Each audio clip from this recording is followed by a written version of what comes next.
Hello dear students, today we are going to do 13th numerical.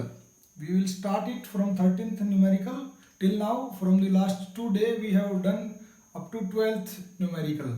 So 13th numerical is like this. S1 and S2 are two concentric sphere enclosing charges Q and 2Q respectively as shown in the figure. Figure दिया हुआ है और figure में दो sphere है, एक sphere के अंदर दूसरा स्फीयर है। जो अंदर वाला स्फीयर है वो S1 है और जो बाहर वाला है वो 2S है। अंदर वाले की रेडियस R1 है और बाहर वाले की 2R है। तो अब ये बता रहा है कि इस अंदर वाला जो स्फीयर S1 है इसके अंदर जो चार्ज है वो Q है और बाहर वाले में 2Q है। क्वेश्चन पूछा है what is the ratio of electric flux through S1 and S2। तो सबसे फर्स्ट जो क्वेश्चन इसमें पूछा है कि दोनों का रेशियो निकालो, मतलब फर्स्ट का इलेक्ट्रिक फ्लक्स निकालो फिर सेकंड का निकालो और उन दोनों का रेशियो बताना है। नेक्स्ट क्वेश्चन है how will the electric flux through the sphere S1 change if the medium of dielectric constant K1 is introduced in the space inside the S in place of air। तो जो first वाला sphere अंदर वाला उसमें अगर air की जगह कोई दूसरा मीडियम डाल दें जिसका डाइलेक्ट्रिक कांस्टेंट की वैल्यू K है तो इलेक्ट्रिक फ्लक्स की वैल्यू क्या होगी, कितना चेंज होगा वो बताना है।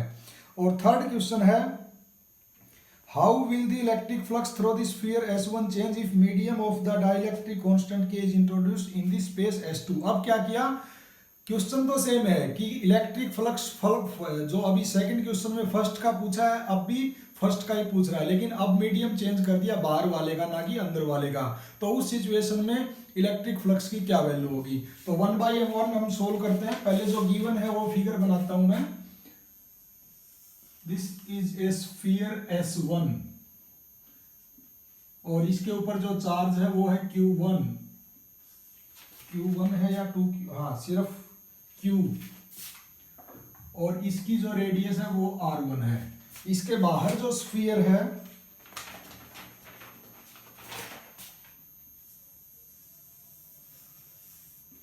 ये बाहर वाले स्फीयर की रेडियस है R2, इसके ऊपर जो चार्ज है वो है 2Q और इसका नाम है S2। तो सबसे पहला क्वेश्चन निकालना है हमें कि इलेक्ट्रिक फ्लक्स का रेशियो क्या है। तो इलेक्ट्रिक फ्लक्स ऑफ फर्स्ट निकालते हैं सबसे पहले हम लोग। इलेक्ट्रिक फ्लक्स φE किसको निकालने का अकॉर्डिंग टू गॉस लॉ क्या है कि integration closed integration of E dot ds is equal to Q by epsilon naught if medium between them is vacuum. तो ये सब E डॉट ds ये सब तो हम तब करते हैं जब इलेक्ट्रिक फील्ड और सरफेस एरिया और वो सब हमारे को कुछ आइडिया रहता है, तो वो तो बड़ा ही लंबा प्रोसीजर है। लेकिन हमारे पास यहाँ simple according to Gauss law क्या है कि टोटल चार्ज अपॉन में एप्सिलॉन नॉट। अगर फ्री स्पेस है, फ्री स्पेस की बजाय कोई और मीडियम है तो उस मीडियम की इलेक्ट्रिकल परमिटिविटी रख देते हैं। तो इस क्वेश्चन का जो फर्स्ट पार्ट है उसमें फ्री स्पेस की ही बात है, वहां पे मीडियम चेंज की बात नहीं है।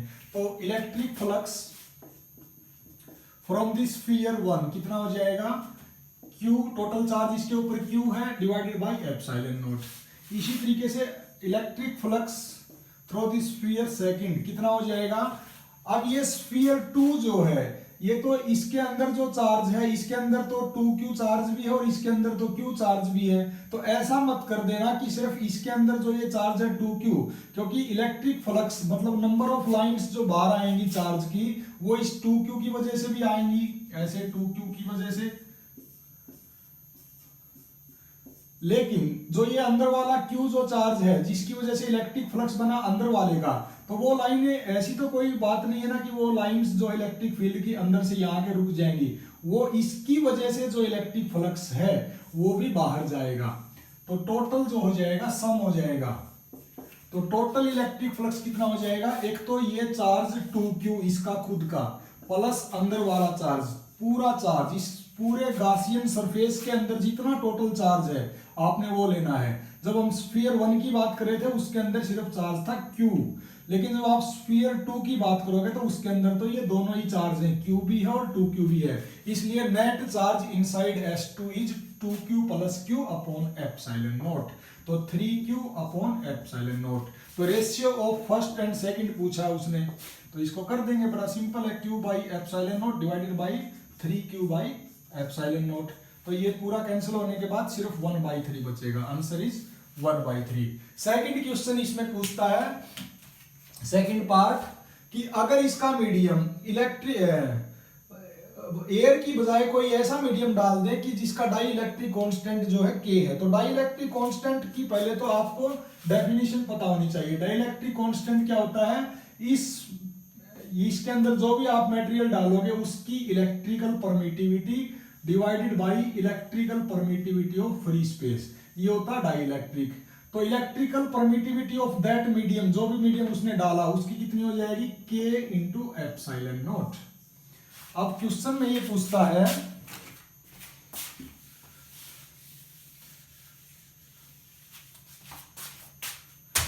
कि इसके अंदर जब वो मीडियम डाल दिया जिसकी इलेक्ट्रिकल परमिटिविटी जिसकी डाई इलेक्ट्रिक कांस्टेंट की वैल्यू के है, तो उस मीडियम की वजह से इलेक्ट्रिक फ्लक्स कितना होगा।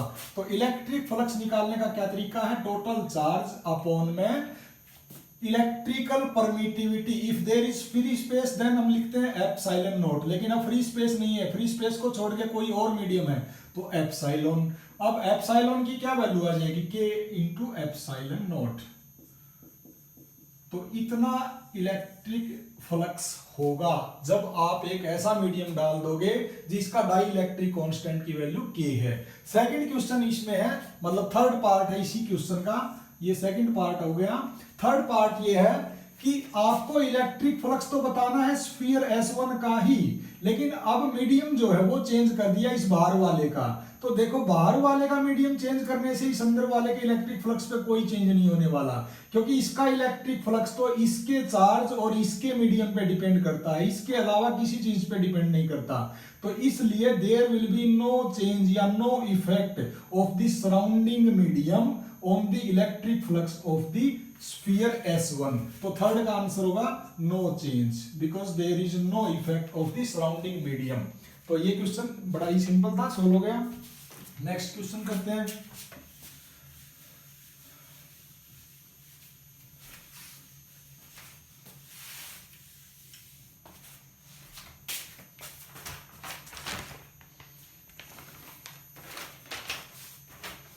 नेक्स्ट जो क्वेश्चन है,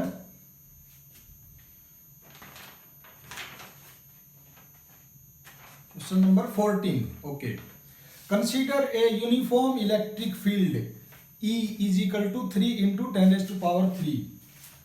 यूनिफॉर्म इलेक्ट्रिक फील्ड दिया है 3 into 10 raised to power 3। इसमें ध्यान देना, ये इसके साथ लगाया है I। इसका मतलब क्या है, क्योंकि इलेक्ट्रिक फील्ड जो होता है एक वेक्टर क्वांटिटी होती है, वेक्टर क्वांटिटी है तो ये इसकी डायरेक्शन बता दी, और इसका मैं सिग्निफिकेंस बताऊंगा कि I का क्या मतलब है। Calculate the flux of this field through a square of surface area. एक ऐसा सरफेस एरिया है 10 सेंटीमीटर स्क्वायर। अब इस इलेक्ट्रिक फील्ड की वजह से इस एरिया के अक्रॉस इलेक्ट्रिक फ्लक्स निकालना है। फर्स्ट जो बात बताई है वो बताई है when its plane is parallel to YZ plane. YZ plane का क्या मतलब होता है, मान लिया this is X axis, this is Y axis, और इसके परपेंडिकुलर जो होगा वो होगा Z एक्सिस, तो उसको हम ऐसे रिप्रेजेंट करते हैं। तो एक ऐसा प्लेन जो YZ प्लेन के पैरेलल हो, तो YZ प्लेन तो ऐसा बनेगा, ये जो मैं इसको अगर ऐसे, इस शीट को अगर मैं ऐसे रख दूं तो दिस इज YZ प्लेन। क्यों, क्योंकि इसमें ऊपर तो गया Y एक्सिस और आपकी डायरेक्शन में आ गया Z एक्सिस, तो ये Y और Z को मिला के जो प्लेन बनाते हैं उसको बोलते हैं YZ प्लेन। तो ये YZ प्लेन जो है, देखो सामने उधर X एक्सिस है, ये तो इसके परपेंडिकुलर है, तो YZ प्लेन को हम कैसे बना सकते हैं, इसके perpendicular. This is the YZ plane. मैं इस शीट को इस एक्स एक्सिस के परपेंडिकुलर रख देता हूं, तो इसको हम सामने से तो देख नहीं सकते, लेकिन मैं उसको ट्राई करता हूं बनाने की। तो ये बन गया ऐसा प्लेन जो एक्स एक्सिस के परपेंडिकुलर है। और ये इलेक्ट्रिक फील्ड जो है, ये इलेक्ट्रिक फील्ड के साथ जो ये I वर्ड लिखा है, इसका क्या मतलब है, ये रिप्रेजेंट करता है उस वेक्टर को जिसकी डायरेक्शन सिर्फ और सिर्फ एक्स एक्सिस के अलोंग है। क्योंकि वेक्टर में आपने ऐसे सीखा है, कोई भी vector A is equal to XI plus YJ plus ZK। तो इसमें अगर XI लिखा है तो इसका क्या मतलब है कि इसका कंपोनेंट X मैग्नीट्यूड जितना लंबा है X डायरेक्शन में, और y मैग्नीट्यूड मतलब उसका अगर यहाँ ऐसे लिखते हैं 2i plus 3j plus 4k, इसका क्या मतलब है कि x एक्सिस के अलोंग उसका मैग्नीट्यूड 2 है, y एक्सिस के अलोंग उसका मैग्नीट्यूड 3 है और z एक्सिस के अलोंग उसका मैग्नीट्यूड 4 है। तो अगर सिर्फ इतना ही लिख दे तो इसका मतलब क्या होगा कि वो वेक्टर x एक्सिस के अलोंग 2 मीटर लंबा है, अगर ये दो चीजें ना जोड़े तो इसका क्या मतलब है कि इलेक्ट्रिक फील्ड जो है it is purely in x direction, इसका वाई डायरेक्शन और जेड डायरेक्शन में कोई भी इसका इफेक्ट नहीं है, इसका इफेक्ट सिर्फ एक्स एक्सिस के अलोंग है। तो एक्स एक्सिस के अलोंग ये है इलेक्ट्रिक फील्ड। अब ये वेक्टर, ये जो एरिया बनाया हमने वाई जेड प्लेन में, ये वाई जेड प्लेन बन गया। अब एरिया की डायरेक्शन क्या होती है, एरिया की डायरेक्शन होती है उससे जो आप नॉर्मल ड्रा करते हो, तो इसके ऊपर जब नॉर्मल ड्रा करोगे तो वो भी इसी डायरेक्शन में बनेगा एक्स एक्सिस के अलोंग, तो इसी डायरेक्शन में एरिया की डायरेक्शन भी है और उसी डायरेक्शन में इलेक्ट्रिक फील्ड है। ये दो बातें समझने के बाद इस क्वेश्चन में फिर बड़ा ही सिंपल है इलेक्ट्रिक फ्लक्स निकालना। तो इलेक्ट्रिक फ्लक्स कैसे निकलेगा,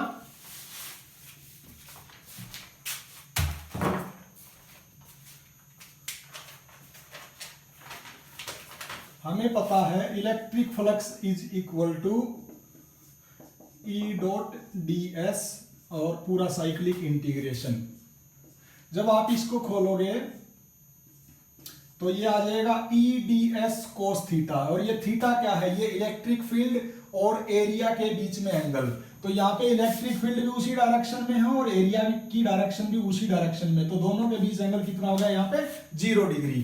तो ये कोस 0 कितना हो जाएगा 1 हो जाएगा, तो ये कितना बचेगा सिर्फ ई डी एस बचेगा। अब ई तो एक कांस्टेंट क्वांटिटी है, इलेक्ट्रिक फील्ड कांस्टेंट है, इसका मैग्नीट्यूड कहीं वेरिएबल नहीं है, तो इसको बाहर निकाल लेते हैं। और क्लोज्ड साइकिल में एक स्मॉल एरिया का आप इंटीग्रेशन करोगे तो आपको कंप्लीट एरिया आ जाएगा, तो इसका कंप्लीट एरिया कितना आ जाएगा ई इंटू ए, ये ds का इंटीग्रेशन करने के बाद। अब E भी मालूम है और A भी मालूम है, तो इलेक्ट्रिक फ्लक्स कितना आ जाएगा, दोनों का प्रोडक्ट कर देते हैं, 3 इंटू 10⁻³ इंटू 10 सेंटीमीटर स्क्वायर है। अगर सेंटीमीटर स्क्वायर का मीटर स्क्वायर बनाओगे तो 1 सेंटीमीटर में कितने, 1 मीटर में 100 सेंटीमीटर, तो इसका स्क्वायर है तो इसलिए इसका भी मैं स्क्वायर कर देता हूं। तो 3 इंटू 10⁻³ इंटू 10 और डिवाइडेड बाई 100 इंटू 100, तो ये 3 0 ये एक ये 3, इसकी यूनिट क्या होगी, तो देखो ये कहां से आया, इलेक्ट्रिक फील्ड और सरफेस एरिया से आया। इलेक्ट्रिक फील्ड की यूनिट होती है न्यूटन पर मीटर और इसकी यूनिट होती है एरिया की मीटर स्क्वायर, तो इसकी यूनिट हो जाएगी न्यूटन मीटर, क्योंकि इसको आप ये मैं गलत बोल गया सॉरी, इलेक्ट्रिक फील्ड की यूनिट होती है न्यूटन पर फोर्स इजिकल टू फोर्स पर unit charge equal to electric field, तो इसकी होती है न्यूटन पर कूलम, और ये न्यूटन पर कूलम और ये है मीटर स्क्वायर, तो इसकी यूनिट हो जाएगी Newton per coulomb metre square. इस तरीके से आप इलेक्ट्रिक फ्लक्स की यूनिट लिख सकते हो फ्रॉम द बेसिक फार्मूला। तो ये इलेक्ट्रिक फ्लक्स निकाल दिया हमने। सेकंड पार्ट है इसी क्वेश्चन में, आप बुक में देखना, ये थोड़ा क्वेश्चन में कैलकुलेशन गलत कर रखी है उन्होंने, ये सेंटीमीटर को मीटर बनाने में, अगर मेरी गलती है तो आप प्लीज मेरे को जरूर बताना। मैंने सेंटीमीटर स्क्वायर को मीटर स्क्वायर ऐसे बनाया कि सेंटीमीटर की जगह 1/100 रख दिया और उसका स्क्वायर लिख दिया, तो अगर मेरी गलती है तो मैं मान लूंगा, अगर मैथमेटिक्स में कोई ये गलत है तो कैलकुलेशन। इसी क्वेश्चन का सेकंड पार्ट है, when the normal to its plane make an angle of 60 degree with x axis. अब कुछ नहीं है कि ये जो नॉर्मल है इसका, ये x एक्सिस के साथ 60 डिग्री एंगल अगर बनाता है, तो पहले 0 डिग्री था, अब जब ये बिल्कुल इसके पैरेलल था, तो जब 60 डिग्री बनाता है तो फिर इलेक्ट्रिक फ्लक्स की क्या वैल्यू होगी, तो 60 डिग्री का मतलब क्या है कि कोस थीटा में आप थीटा की जगह 60 रख दो, बाकी पूरा क्वेश्चन सेम है। तो ये क्या हो जाएगा, सेकंड पार्ट EDS cos 60। तो पूरी कैलकुलेशन आप करोगे, इसका तो पूरा सब कुछ करने के बाद 3 आ जाएगा, और cos 60 को जब आप वैल्यू रखोगे तो cos 60 की वैल्यू होती है 1/2, तो आंसर आ जाएगा 3/2, और बाकी इसका कुछ भी चेंज नहीं होने वाला, तो इसका आंसर आ जाएगा 1.5 सेकंड पार्ट का, बस cos 60 एक अलग से मल्टीप्लाई हो गया। नेक्स्ट क्वेश्चन करते हैं।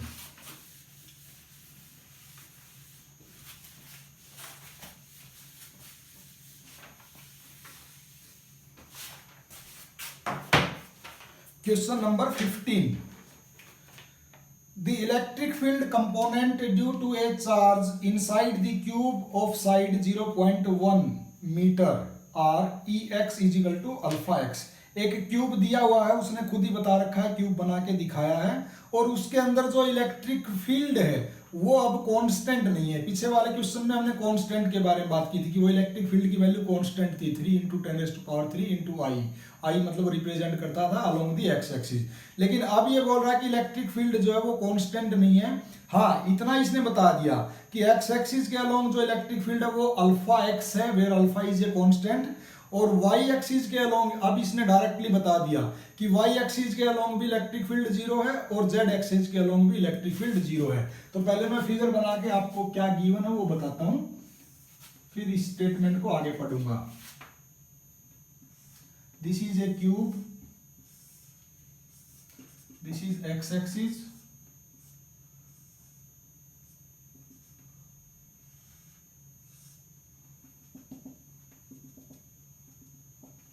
ये एक क्यूब है और इस क्यूब की uniformly electric field component due to a charge, एक साइड बता दी इसने 0.1 मीटर, तो साइड ऑफ द क्यूब मैं ए से रिप्रेजेंट करता हूं, वो है 0.1 मीटर। मतलब इसकी सारी कोई भी क्यूब की कोई भी जो लेंथ होती है वो सेम होती है। तो ये भी 0.1 मीटर, ये भी 0. हाइट भी, विड्थ भी, लेंथ भी, सब कुछ 0.1 मीटर है। और ये जो यहाँ ओरिजिन से जहां पे ये क्यूब शुरू होता है वो भी 0.1 मीटर पे है। Its initial point is also 0.1 metre. और ये एक्स एक्सिस है, ये वाई एक्सिस है, ये जेड एक्सिस है।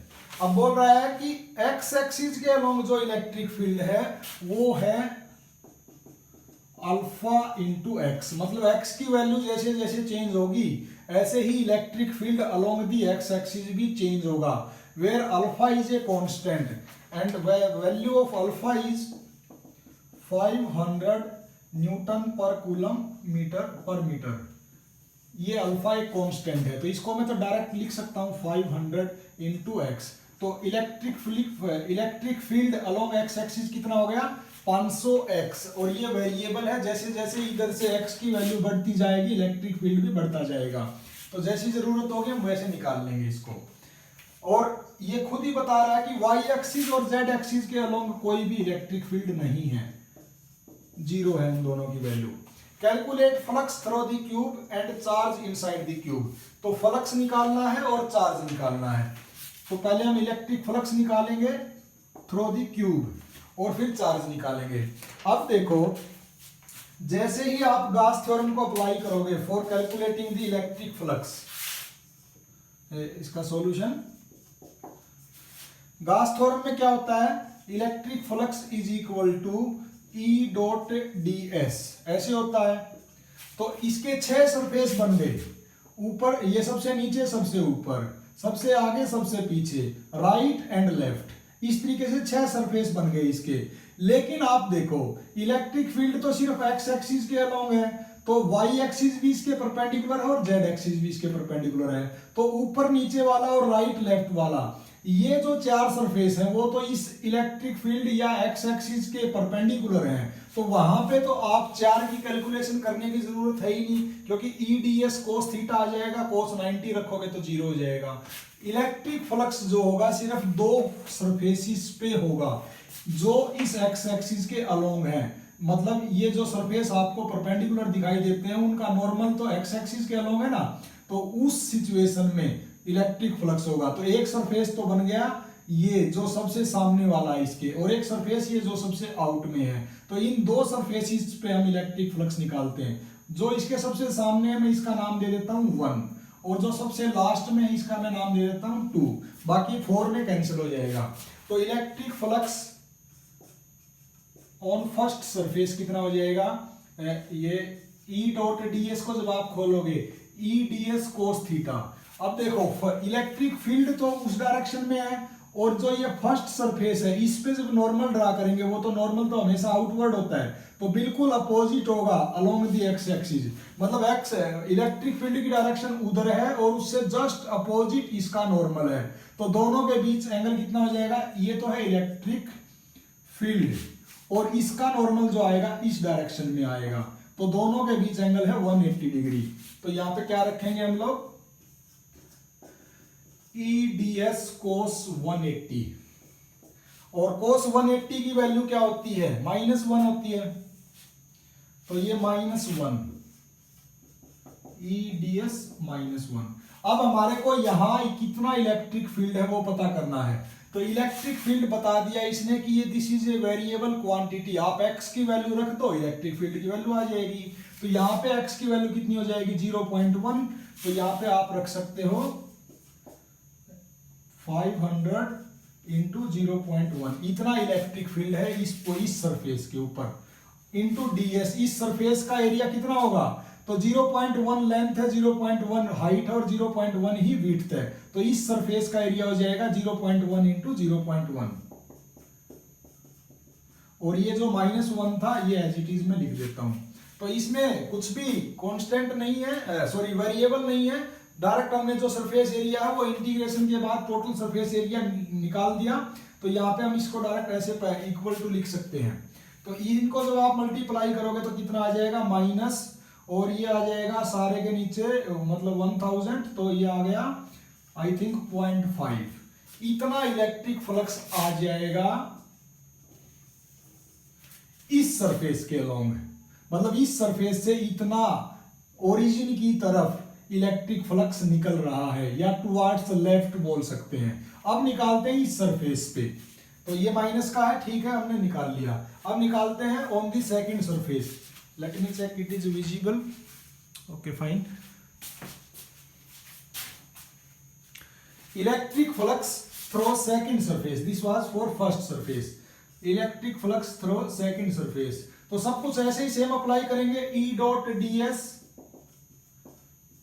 इंटू इसको जब आप खोल दोगे तो cos थीटा आ जाएगा। अब इस सिचुएशन में इस सरफेस पे देखो इलेक्ट्रिक फील्ड उस डायरेक्शन में है और इसका नॉर्मल भी उसी डायरेक्शन में होगा, आउटवर्ड डायरेक्शन में, तो इस सिचुएशन में एंगल जो है दोनों के बीच में 0 डिग्री है, तो cos 0 क्या बन जाएगा 1।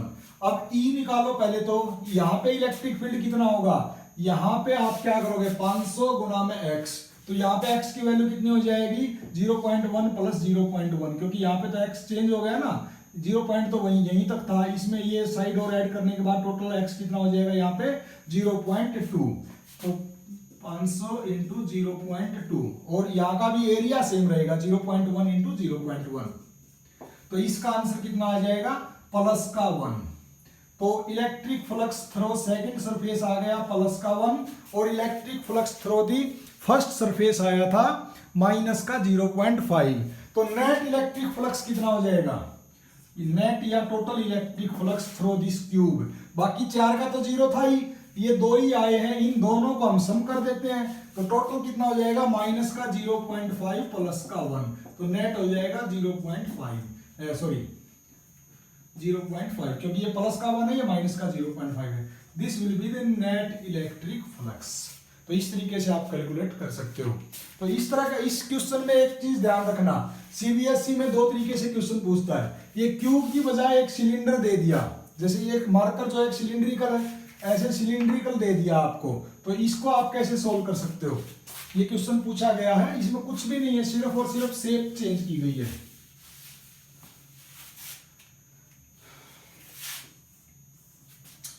मान लिया दिस इज ए सिलेंडर, और ऐसे ही आपको इलेक्ट्रिक फील्ड दे दिया 500x, मान लिया वेरिएबल है, तो सिर्फ इलेक्ट्रिक फ्लक्स जो होगा ये जो सरफेस है सिलेंडर के इन्हीं के अक्रॉस होगा, क्योंकि इसका जो ये बाहर वाला पेरिफेरल सरफेस है ये तो इलेक्ट्रिक फील्ड के परपेंडिकुलर है, तो इसकी ये डायरेक्शन है नॉर्मल की और इलेक्ट्रिक फील्ड की ये है, तो उस सिचुएशन में ये एंगल तो हो जाएगा 90 डिग्री, मतलब ये जो पेरिफेरल सरफेस है इसका, इसके अक्रॉस कोई भी इलेक्ट्रिक फ्लक्स नहीं होगा, इलेक्ट्रिक फ्लक्स सिर्फ ये जो 2 एंड है सिलेंडर के इन्हीं के अक्रॉस होगा, तो यहाँ का इलेक्ट्रिक फील्ड निकालो, इनटू में एरिया कर दो, और ये cos 180 हो जाएगा, यहाँ का इलेक्ट्रिक फील्ड निकालो जैसे अभी निकाला है, इनटू में ये एरिया कर दो पाई आर स्क्वायर, और यहाँ पे एंगल जो है 0 डिग्री हो जाएगा तो कोस थीटा 1 हो जाएगा। दोनों को निकाल के उनको सीधा सम कर दो, जो नेगेटिव आया उसको नेगेटिव रखो, जिसको जो पॉजिटिव आया उसको पॉजिटिव रखो। तो ये सेम क्वेश्चन आपको क्यूब की बजाय सिलेंडर दे के भी पूछ सकता है, और सीबीएसई में ऐसा क्वेश्चन पूछा गया है। तो वहां पे आपने ऐसा कुछ नहीं सोचना है कि हमने सिर्फ क्यूब के बारे में सीखा है, सिलेंडर में भी सेम कॉन्सेप्ट लगेगा। तो इस तरह के क्वेश्चन वो जनरली पूछता है, जहाँ पे वेरिएबल इलेक्ट्रिक फील्ड होता है, लेकिन वो वेरिएबल देने के बाद भी किसी एक पर्टिकुलर डायरेक्शन में देता है इलेक्ट्रिक फील्ड को, और उसको आप अप्लाई करके अलग अलग जगह पे इलेक्ट्रिक फील्ड निकाल लेते हो। Next question,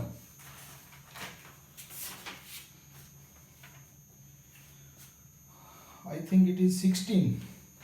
A uniformly charged conducting sphere of 2.4 meter diameter has a surface charge density of 180 microcoulomb per meter square. Find the charge on the sphere. What is the total flux leaving the surface of the sphere? एक uniformly charge conducting sphere है जिसका diameter जो है 2.4 metre है। ये sphere है, इस sphere का टोटल डायमीटर बता दिया 2.4 मीटर, तो रेडियस कितनी हो जाएगी इसकी 1.2 मीटर।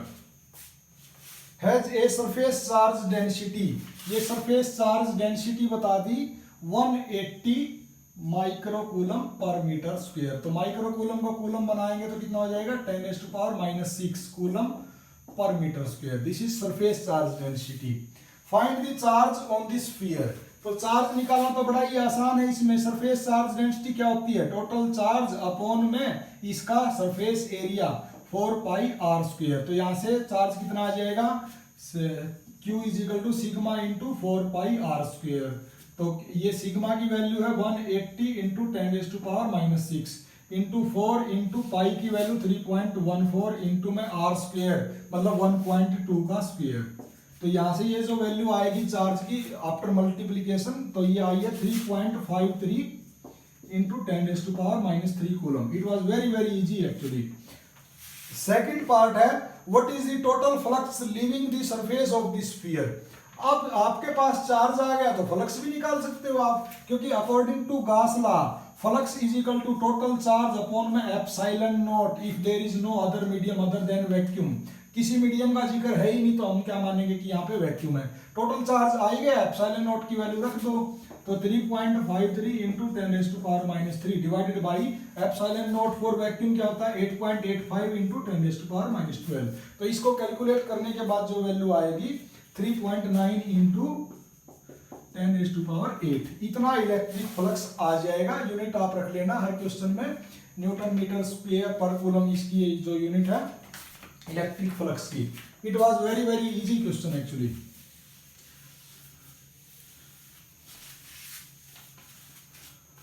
अब नेक्स्ट क्वेश्चन की तरफ बढ़ते हैं। Question number 17। In figure calculate the total flux of the electrostatic field through the sphere S1 and S2। Figure दिया है, उस फिगर में दो स्फीयर हैं, एक S1 है और एक S2। मैं भी बनाऊंगा उसको। और एक जो बाहर वाला स्फीयर है उसमें एक वायर दे दिया AB shown here has a linear charge density lambda given by lambda is equal to kx where x is the distance measured along the wire from end A। तो पहले मैं फिगर बनाता हूं और फिर हम उसको फ्लक्स को निकालेंगे।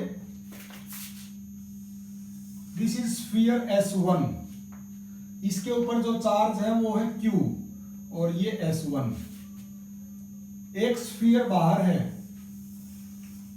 This is sphere S2। Let me check it is visible. Okay fine. अब ये जो बाहर वाला स्फीयर है इसका डायरेक्ट उसने चार्ज नहीं दिया है। इसके बारे में क्या बोलता है कि इसके ऊपर एक ऐसे एक वायर है बीच में, कहीं पे भी रुका हुआ है, वो किस शक्ति से रुका हमें कोई मतलब नहीं है, कहीं टच नहीं है उसका, लेकिन एक ये वायर है। ये वायर जो है AB है, इसकी लेंथ जो है L है। और इस वायर के बारे में एक बात बताई है उसने कि linear charge density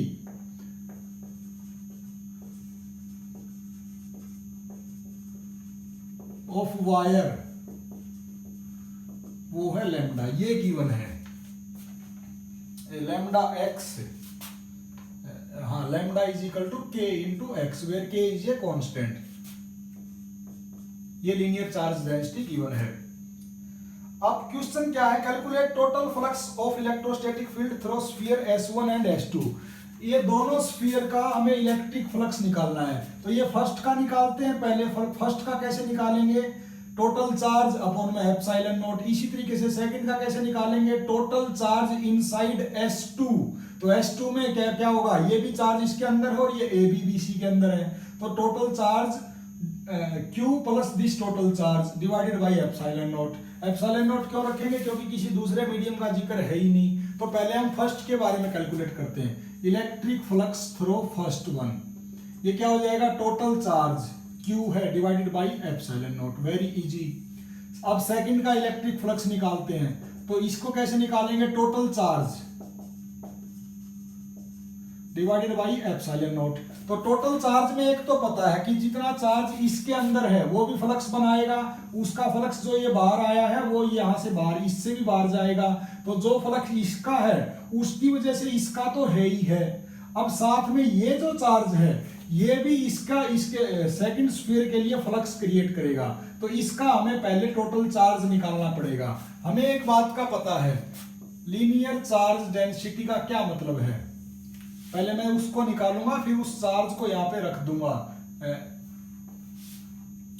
charge of A B divided by epsilon naught. तो हमारी मेन टास्क ये है कि इसके ऊपर कितना टोटल चार्ज है वो निकालना है।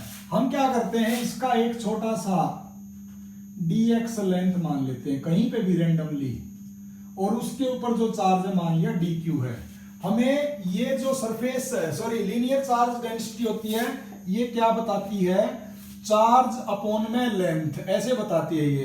तो मैं एक स्मॉल एलिमेंट लेता हूं, मान लिया उस पर चार्ज जो है dq है और उसकी लेंथ जो है dx है। तो dq बाई dx क्या हो जाएगा, लीनियर चार्ज डेंसिटी। इसी को ऐसे भी लिख सकते हैं, total charge upon total length, ऐसे भी होता है ये। तो अब मैं इस स्मॉल लेंथ को लेके फिर मैं निकालने की कोशिश करता हूं कि टोटल चार्ज इस पे क्यों होगा। कि उस बच्चे ये क्वेश्चन पूछ सकते हैं मेरे से कि सर आपने ये Q टोटल चार्ज ले लिया upon total length L given है, तो सीधा आप लीनियर चार्ज डेंसिटी के साथ इस L को मल्टीप्लाई कर दो, टोटल चार्ज आ जाएगा। तो ये यहाँ पे कामयाब नहीं है, क्योंकि ये जो चार्ज डेंसिटी है ये वेरिएबल है विद रिस्पेक्ट टू x, इसलिए हम टोटल चार्ज को एक बार में नहीं निकाल सकते डायरेक्ट लेंथ से मल्टीप्लाई करके। हमारे को यहाँ पे क्या करना पड़ेगा, वेरिएबल क्वांटिटी है इसलिए इंटीग्रेशन करना पड़ेगा। तो इसको अप्लाई करते हैं, यहां से dq की क्या वैल्यू आ गई, लैम्डा इंटू dx। अब लैम्डा की वैल्यू रख दो kx dx। तो ये dq चार्ज है सिर्फ इस स्मॉल एलिमेंट पे। अगर इस पूरी लेंथ पे या पूरे AB जो ये वायर है इसके ऊपर अगर टोटल चार्ज निकालना चाहते हो तो इसको इंटीग्रेशन कर देते हैं दोनों तरफ। तो लेफ्ट में आ जाएगा टोटल चार्ज और राइट में हम इंटीग्रेशन कर देंगे 0 से लेके L टोटल लेंथ तक। तो टोटल चार्ज आ जाएगा kx dx 0 to L integration. तो इंटीग्रेशन अगर नहीं पता है किसी को, मैं बता देता हूं क्या करना होता है इंटीग्रेशन में।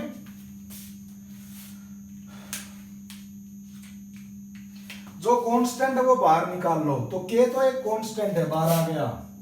इंटीग्रेशन के बाद अंदर बचा x dx 0 to L। तो इंटीग्रेशन में एक सिंपल चीज याद रखना बस, जिसको ये बायोलॉजी के अगर कोई बच्चे को इंटीग्रेशन नहीं आता है, x की पावर n dx अगर इसका इंटीग्रेशन करना है तो ये होता है x की power n+1 divided by n+1।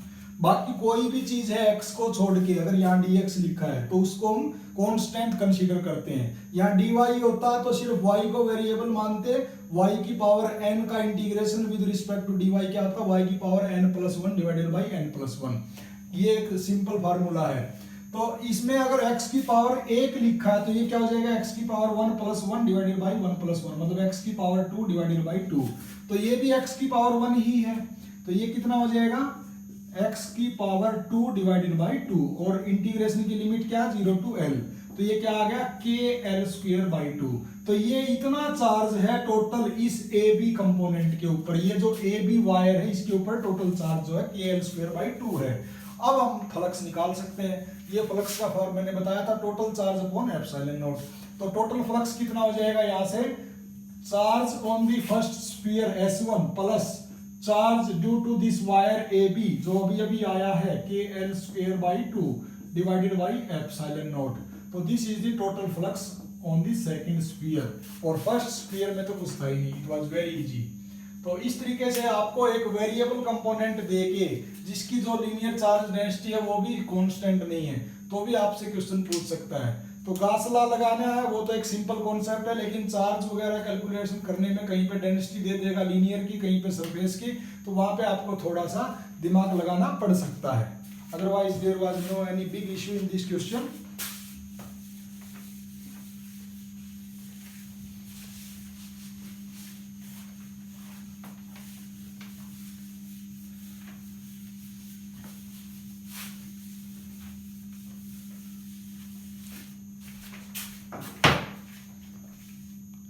अब हम आज के लिए एक लास्ट क्वेश्चन करते हैं। An infinite long positively charged wire has a linear charge density lambda centimeter per centimeter. An electron is revolving around the wire as its center with a constant velocity in circular plane perpendicular to the wire. Deduce an expression for kinetic energy of electron. Plot a graph of kinetic energy a function of charge density lambda. तो पहले तो मैं question की statement काफी इसमें complicated बना दी है इसने। मैं क्वेश्चन समझाता हूं आपको कि ये बताना क्या चाह रहा है और पूछना क्या चाह रहा है। एक इनफाइनाइट लॉन्ग वायर है, मान लिया दिस इज ए वायर, इसकी लेंथ जो है इनफाइनाइट है। इस वायर के बारे में एक बात बता दी कि इसके ऊपर जो चार्ज डेंसिटी है वो लैम्डा है।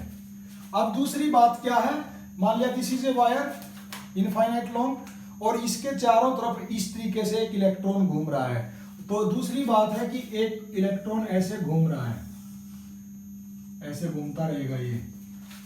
अब ये लीनियर चार्ज डेंसिटी पॉजिटिव दी है तो जरूर इसके ऊपर पॉजिटिव चार्ज है, और ये इलेक्ट्रॉन के ऊपर क्या होता है, नेगेटिव चार्ज होता है। तो आप क्वेश्चन पूछ सकते हो कि सर ये इसके चारों तरफ घूमेगा क्यों नहीं ये इसके पास आ जाएगा। तो एक बार जब ये घूमना स्टार्ट कर देगा तो इसके ऊपर एक सेंट्रीफ्यूगल फोर्स ऑटोमेटिक जनरेट हो जाएगा। ये मैंने एक क्वेश्चन में पहले भी बताया था, कहीं पे भी अगर सर्कुलर मोशन की बात आ जाए तो वो सेंट्रीफ्यूगल फोर्स के बारे में कुछ भी जिक्र नहीं करेगा, ये आपने खुद दिमाग लगाना है। This is auto generated force due to its circular motion. तो जैसे ही ये घूमना शुरू करेगा जिस भी वेलोसिटी के साथ, अगर इसका मास m है तो इसके अंदर जो सेंट्रीफ्यूगल फोर्स जनरेट होगा वो होगा mv²/r। और इलेक्ट्रोस्टैटिक फोर्स ऑफ अट्रैक्शन यहाँ पे जो होगा वो होगा ये जितना इसका अपनी तरफ खींचेगा, that will be electrostatic force. तो ये दोनों इक्विलिब्रियम में होगा तभी ये चार्ज जो है या ये इलेक्ट्रॉन जो है एक कांस्टेंट रेडियस पे घूमता रहेगा। इन दोनों में से अगर कोई कम ज्यादा हो जाएगा, ये ज्यादा हो गया तो इलेक्ट्रॉन इसको छोड़ के बाहर की तरफ चला जाएगा। इलेक्ट्रोस्टैटिक फोर्स ऑफ अट्रैक्शन अगर ज्यादा हो गया तो ये यहाँ से इस कांस्टेंट रेडियस को छोड़ के अंदर की तरफ श्रिंक कर जाएगा या इसके पास में पहुंच जाएगा। तो ये दोनों फोर्स, ये इसके बारे में कहीं पे क्वेश्चन में डिस्कशन नहीं दिया मिलेगा, ये आपने दिमाग लगाना है। सर्कुलर मोशन आ गया तो सेंट्रीफ्यूगल फोर्स ऑटोमेटिकली जनरेट होगा। अब इसमें दूसरी बात क्या है, इसकी लीनियर चार्ज डेंसिटी दे दी। An infinite long positive charge wire has a linear charge density lambda centimetre per metre. Okay, an electron is revolving around the wire as centre with a constant velocity in circular plane perpendicular to the wire. Okay, deduce an expression for kinetic energy of electron. ये जो घूम रहा है इसकी kinetic energy निकालनी है। This is our question. और वो क्या होती है, हाफ mv²। तो इलेक्ट्रॉन का मास तो हमें मालूम है, वो तो m रख देंगे या उसकी वैल्यू रखना चाहे वो भी रख सकते हैं, लेकिन ये जो घूमेगा तो इसकी वेलोसिटी कितनी है ये हमें मालूम नहीं है। तो इसके लिए हम क्या कर सकते हैं, at equilibrium condition when it is revolving at a constant radius, at that point electrostatic force should be equal to centrifugal force। तो अब ये कंडीशन लगा सकते हैं, at equilibrium condition electrostatic force is equal to centrifugal force। तो electrostatic force हमें क्या पता है, अगर ये वायर है जिसके ऊपर चार्ज है और जिसकी वजह से इसकी लीनियर चार्ज डेंसिटी है तो ये अपने चारों तरफ इलेक्ट्रिक फील्ड बनाएगा।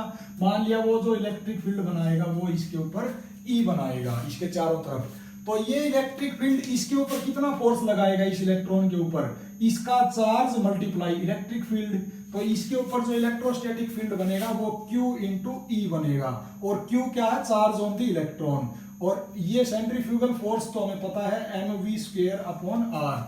अब मैंने एक केस आपको स्टडी करवाया था कि अगर एक वायर है जिसकी लेंथ इनफाइनाइट है, उसमें मैंने एक पॉइंट लिया था, उस पॉइंट से ये दो पॉइंट कंसीडर करने के बाद पहले ये प्रूफ किया था कि इसका इलेक्ट्रिक फील्ड हमेशा परपेंडिकुलर बनता है और कोई भी डायरेक्शन नहीं होती है, और इस इनफाइनाइट वायर की वजह से जो टोटल इलेक्ट्रिक फील्ड बनता है उसकी वैल्यू मैंने बताई थी 2 pi epsilon naught r। Lambda मतलब लीनियर चार्ज डेंसिटी, तो किसी भी रेडियस पे इसकी वजह से, इस वायर की वजह से जो इलेक्ट्रिक फील्ड बनता है वो इतना बनता है। ये मैं करवा चुका हूं थ्योरी में, अगर आपको याद नहीं है तो इसको आप दोबारा से जाके देख सकते हो। तो due to an infinitely long wire या charged wire, electric field at any radius r कितना बनता है, इतना बनता है।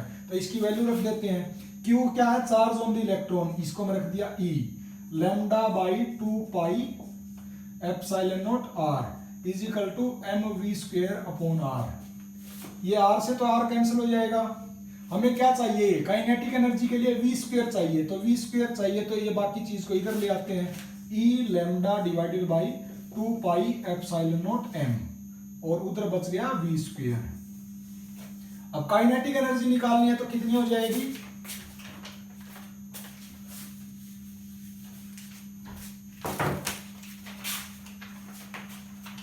काइनेटिक एनर्जी हाफ mv², तो v² की वैल्यू अभी अभी निकाली है, इसको पुट कर देते हैं, E lambda divided by 2 pi epsilon not into m से m कैंसिल आउट हो जाएगा तो सिर्फ बचेगा E lambda divided by 4 pi epsilon not.